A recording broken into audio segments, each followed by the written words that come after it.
Good afternoon, everybody. I'm Assistant Sheriff Andrew Walsh, and I'm here to brief you on the additional details as we know them today about the officer-involved shooting that occurred on Thursday, August 11th, 2022. This is officer-involved shooting number 7 for this year, and it's the third non-fatal officer-involved shooting we've had so far in 2022. At the same time last year, we had 5 officer-involved shootings, and 3 of those being non-fatal. This event was initiated as a follow-up investigation on August 11th at 5:01 p.m. And before I get into the details of the officer-involved shooting, I wanted to give you some backdrop to the history of the follow-up investigation. On May 20th of this year, officers responded to a violent carjacking that occurred in the area of North Los Feliz Street and Stewart Avenue. During this robbery, a white male adult stole a vehicle at gunpoint from a 73-year-old female victim. Officers then identified the suspect, and on the day of the officer-involved shooting, they were conducting covert surveillance at his last known address. And there were 2 separate locations where officers discharged their weapon during this officer-involved shooting.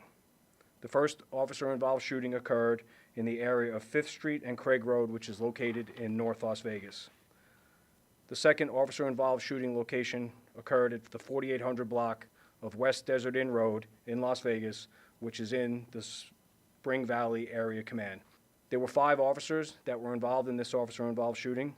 The first officer is Officer Brendan Burbrink. He is 36 years old and has been with the LVMPD since 2015.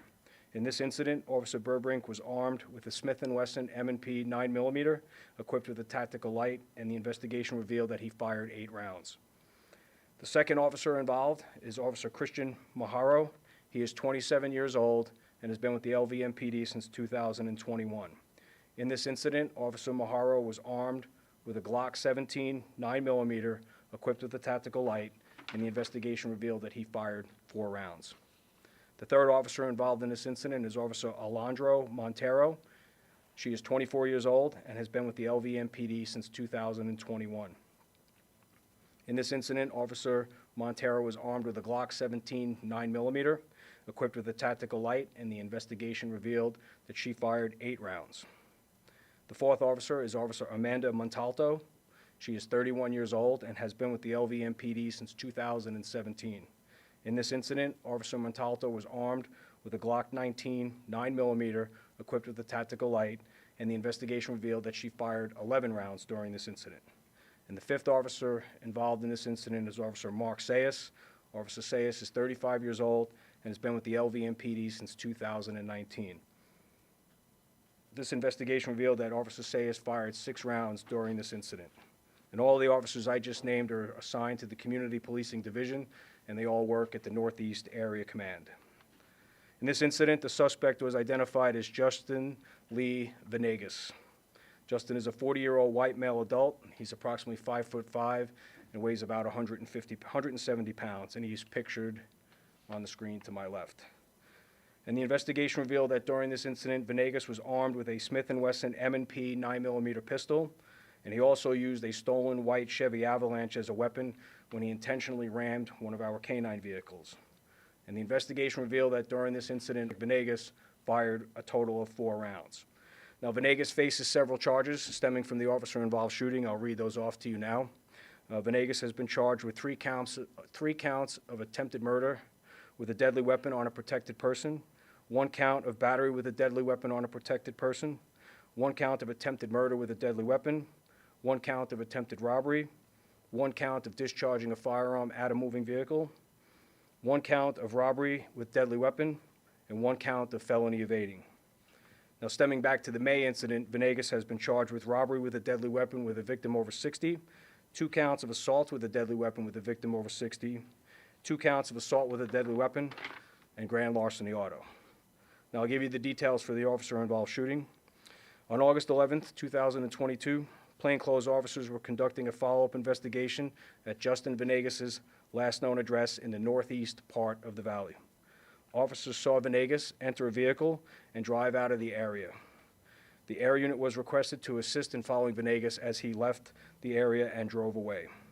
While following Venegas, the air unit saw him get out of his vehicle and point a firearm at the driver of a white Chevy Avalanche in the area of North Pecos Road and Cheyenne Avenue. And then Venegas, while the air unit was watching, proceeded to carjack that vehicle and drive away in the Chevy Avalanche. After the violent robbery at approximately 7:13 p.m., patrol officers tried to pull Venegas over. The vehicle pursuit was initiated, and Venegas failed to stop for the marked patrol officers. An unmarked LVMPD vehicle became part of the pursuit, and that vehicle was equipped with police lights and sirens and was behind Venegas during this vehicle pursuit. Venegas suddenly came to an abrupt stop, causing the unmarked police vehicle to crash into the back of the stolen vehicle. The collision disabled the police vehicle, and the officer was subsequently transported to the hospital for minor injuries.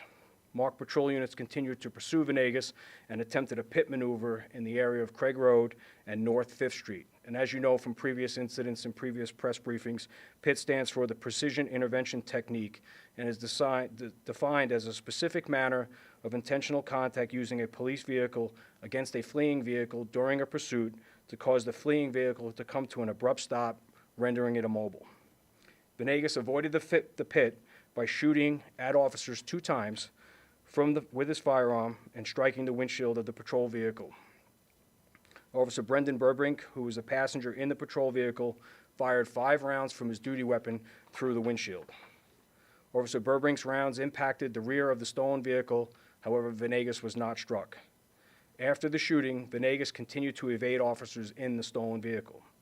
Throughout the pursuit, Venegas drove through red lights and displayed reckless behavior as he drove around congested areas of traffic, and at times his speeds would reach in excess of 100 miles per hour. As Venegas approached the intersection of Desert Inn Road and Jones Boulevard, he forced a female motorist to a stop. He attempted to steal her vehicle by jumping out of the white Chevy Avalanche and ran towards her with the gun in his hand, attempting to get her out of her vehicle. The driver of this vehicle was able to put her vehicle in reverse, and as she backed away, Vegas fired upon her. Thankfully, this victim of this attempted robbery wasn't seriously injured or hurt by the gunfire, and she was treated at the scene by medical personnel and released. Venegas then ran back to the original stolen Chevy Avalanche and fled eastbound on Desert Inn as police officers in marked vehicles attempted to catch up with him. A short time later, Venegas drove into a busy grocery store shopping center located at the 4800 block of West Desert Inn Road. Again, Venegas attempted to carjack another vehicle with his gun in the parking lot, but was unsuccessful. He got back into the stolen Chevy Avalanche as officers were arriving in the parking lot, and he started to drive towards the officers who had exited their patrol vehicles and were telling him to stop the car. Venegas ignored those commands and continued to drive toward the officers. As a result of Venegas' actions, officers Brendan Burbrink, Christian Maharo, Alondro Montero, Amanda Montalto, and Mark Sayas opened fire on Venegas. Venegas was not shot, but the Avalanche was struck multiple times. Still, Venegas continued to drive northbound on Decatur Boulevard at a high rate of speed until he spotted a stopped canine unit in the area of Decatur and Fair Center. Venegas crossed several lanes of traffic, and in a deliberate attempt to injure or kill our canine officer, he crashed into him head-on, and this violent impact caused both vehicles to become disabled.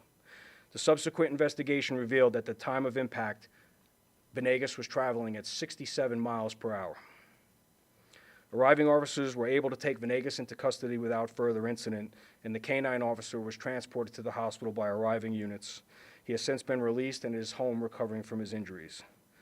The patrol dog, Canine Boris, fortunately was not injured during this incident, but he was taken to be evaluated and cleared by veterinary personnel.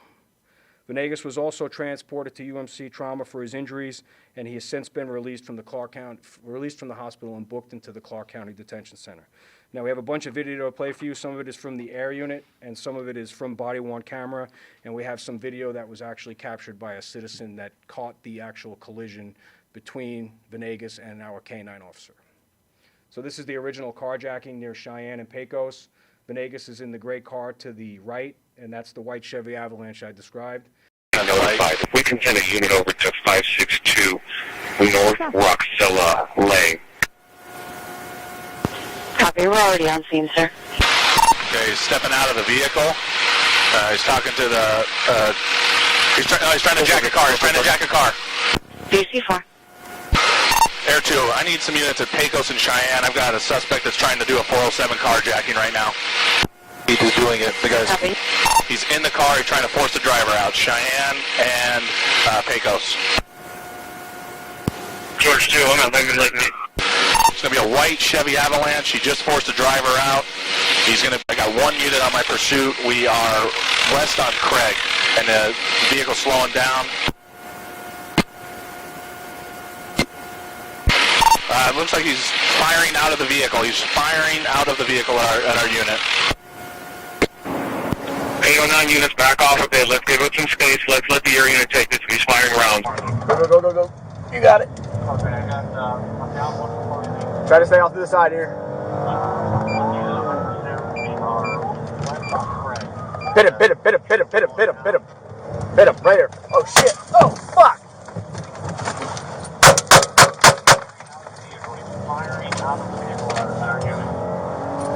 You all right? Good. You okay? Good. Now, this is the second attempted carjacking, or the attempted carjacking that occurred near Desert Inn in Jones. There was a silver SUV that he hit. He's slowing down now on Desert Inn, forcing a car off. He might be trying to hijack someone else. Yep, he's out of his vehicle.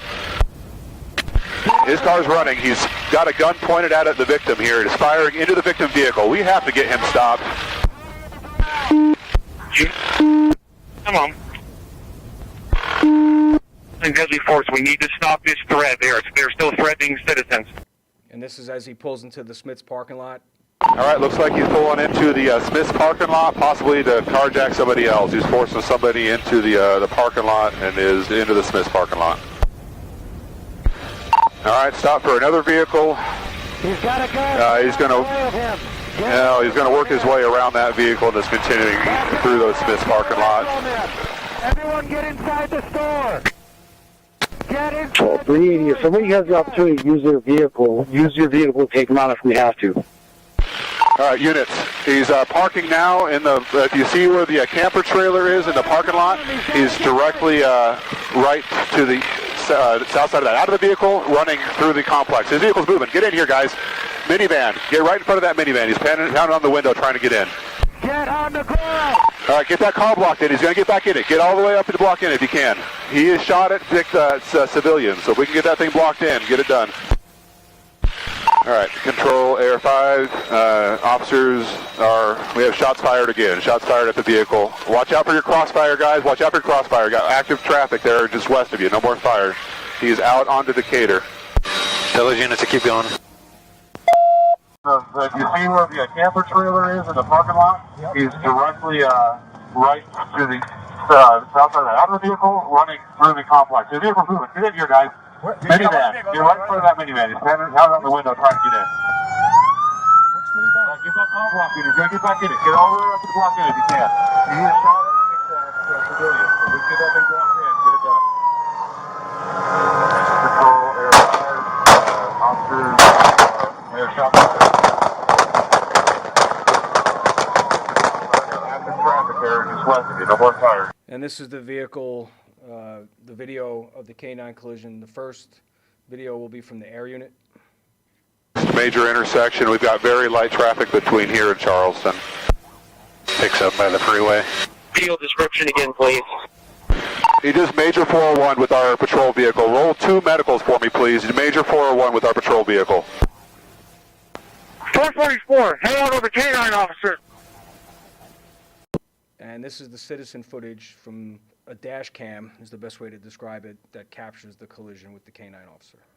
And he takes some of these hoses from the pedestal and connects them to those panels in your wrist, and steps out and shuts the chamber.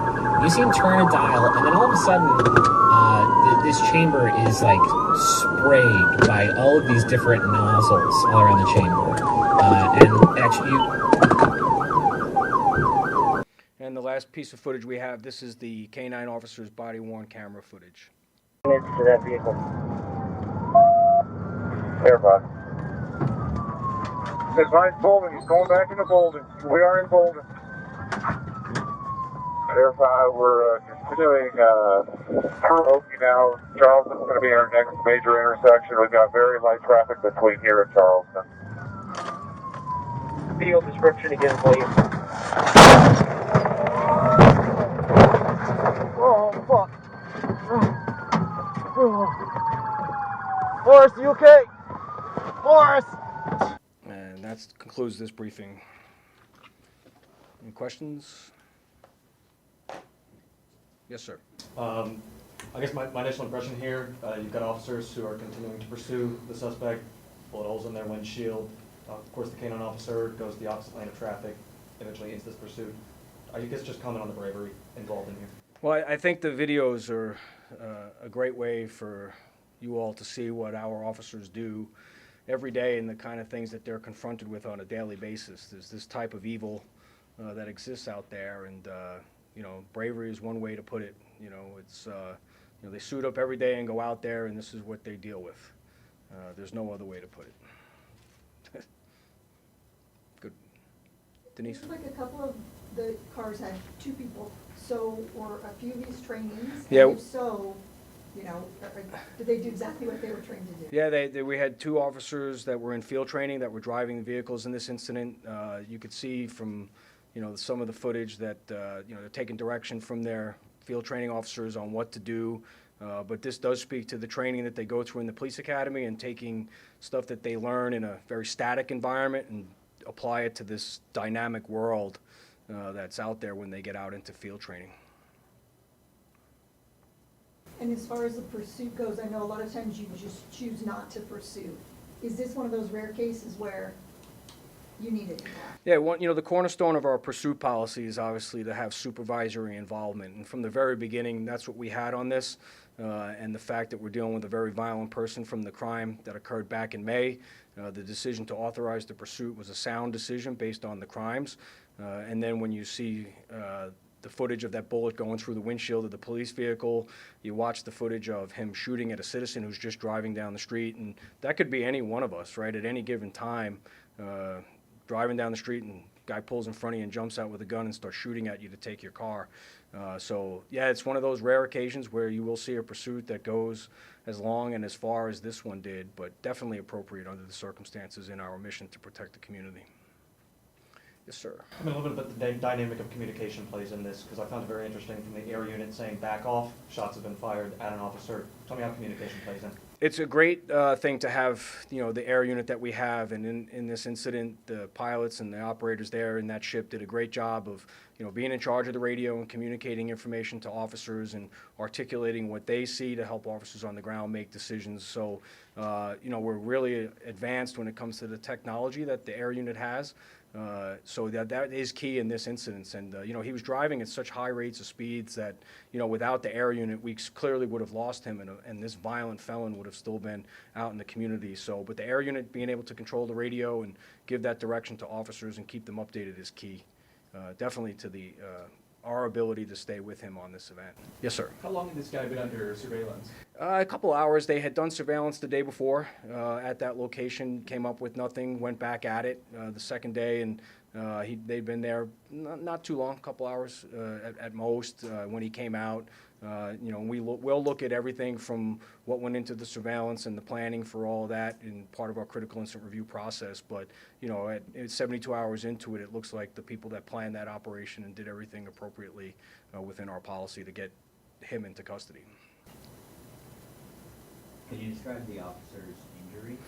So the officers that were shot at, just, you know, a little bit of broken glass from the first incident, they're fine. They did not require any type of medical treatment. But the officer in the canine vehicle, he has a little bit of a road in front of him. You know, a little bit of some bruising, some swelling, a concussion. You know, the doctors say mild concussion. I don't know how you can tell the difference, to be honest with you, but he's banged up pretty good. You know, you get hit head on by someone trying to kill you at 67 miles an hour.